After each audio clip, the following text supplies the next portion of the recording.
Cryfder mawr y cyrsiau Preswyl yw bod nhw'n rhoi cyfle I bobl sydd yn byd gwaith I gael cyfnod dwys o ddysgu'r Gymraeg mewn cyd-destun maen nhw'n gallu defnyddio bob dydd nôl wrth I gwaith. Ydych chi'n iawn?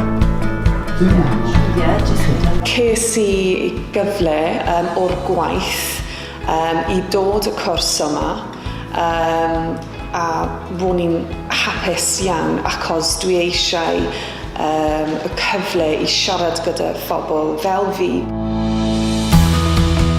So it's been more than 30 years since I learnt Welsh in school, and it's been a little bit of a niggling aspiration that I want to learn it further and develop it more.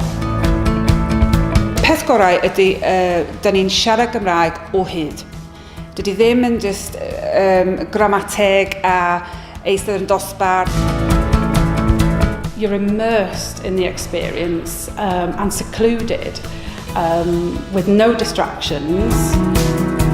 Dwi wedi dysgu llawer o geiriau newydd dwi'n gallu defnyddio yn yr gwaith I helpu fi gyda fy ngwaith.